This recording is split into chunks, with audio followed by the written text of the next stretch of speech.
Yes, I recognize all Yes. this stuff. How's your Comic-Con going so far? It's a dream come true. Living the dream. Who doesn't like San Diego? Exactly. It's gorgeous. We just saw a crazy trailer for the rest of season 2B. So what can you tease for us about the rest of the season 2B finale, or where the season's going to be about 4 episodes left? Well, I will say, Matt directed the last 2 episodes, and they're probably some of the biggest episodes we've ever done in terms of scope on the show. It's like a $200 million movie. It's mind-blowingly huge. Don't want to give away any plot stuff because I feel like that's not so fun. I will say for book fans, if you've read City of Glass, you're going to be super happy. You're going to be thrilled, and you're on the ride. And it'll be very similar to what you read in the book, with of course the spin that we always do. So it won't be exactly what you expect, but it's cool. We're excited. So obviously the show comes from books. So how do you juggle the book fans and the show fans and to deliver a show that they both enjoy? Well, I can answer that a little bit. You guys at the panel? Yes.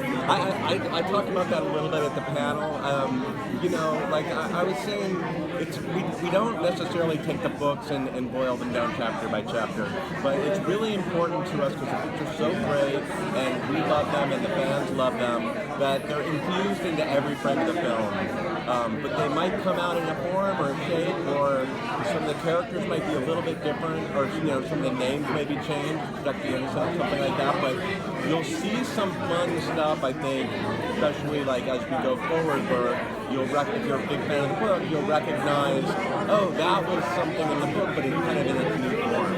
So we think that's really fun and for the viewers. In any adaptation, there's going to be some moving, and there's a limit to how much time we have to tell every episode. Right? So we have 42 minutes every week, and these guys write these beautiful scripts, and then as it sort of moves and takes shape, some things change, but we like to surprise people while still respecting the source material. So there is an honor, and we are honor bound to the books, but we are also committed to telling the best stories. So sometimes that there's going to be deviations, but always at the epicenter of the books.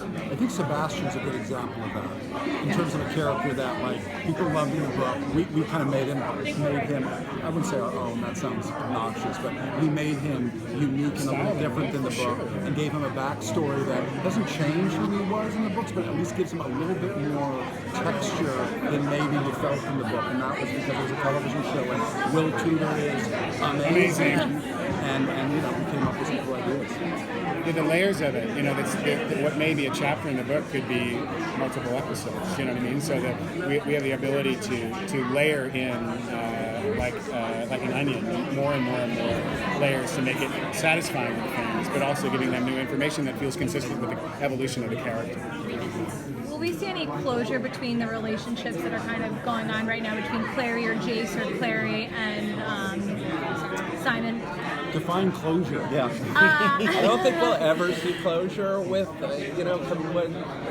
define closure, what does it mean? There's closure with Simon, for sure, in that, I think they've realized what their relationship is all about, and that's best things, right, from childhood. So there is closure to that. The Jace Clary stuff is, OTP. There's no closure on that. That's going on for eternity, and it'll go through its ups and its ups and downs and stuff, but it's such part of the DNA of the show in the book. They're connected on so many levels. Emotionally, they're connected. The first time they saw each other, there was a spark, of course, and now they have this magical connection too, which is just so profound. It's really interesting to see them sort of weave the circuitous route. It's not easy. Most relationships aren't. It's difficult. But we'll see how they follow their hearts as we move forward. And a lot of fans are asking about Sizzy. What can you tell us? Anything coming up? Like I said, 217, there's these great scenes. They obviously have amazing chemistry, but we're only in season 2 of the show. So, you guys watch TV. If they were to get together now, I think it's a mistake in terms of the storytelling.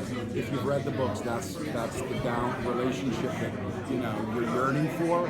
Once we do it, people would be happy for a couple episodes, and then they start to get restless. But it's not like we're avoiding it, it's there. You'll see Monday night, we're so proud of that episode, and there are moments between the two that are beautiful, powerful, and you can tell they love each other, but not in that way yet. Jace develop new abilities this year and discover what the angelic blood does for them? Are we going to see like them continue to explore that? Are there things that we don't know about yet with the angelic blood?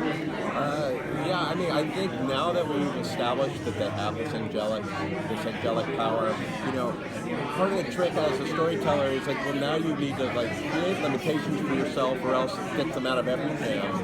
And so it's not going to be like an episode to episode, like they go to that bag of tricks.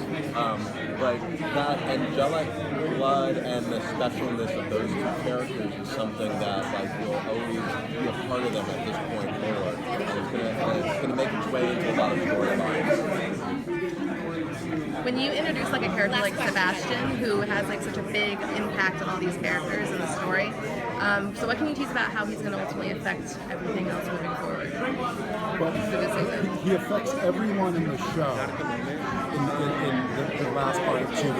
Everyone feels his impact on the show, with the exception of Simon, you know, because he's not as involved, and probably Magnus to some degree as well. But the others certainly, and he doesn't disappear.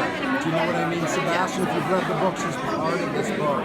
So we do a really cool thing, I won't give it away, but he'll stay in the minds of these characters beyond season 2B, because you don't introduce someone like that who messes with them so much and betrays them, questions their sense of like justice and their sense of trusting themselves has failed. Like, Izzy brought this guy in. How could she do that? And Clary looked at it. They were all calm.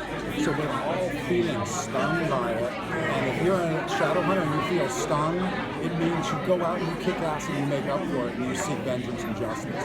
So it's cool. They're not gonna like lie over and just say, "Oh, Sebastian," you know. They're gonna make him whole. Thank you guys.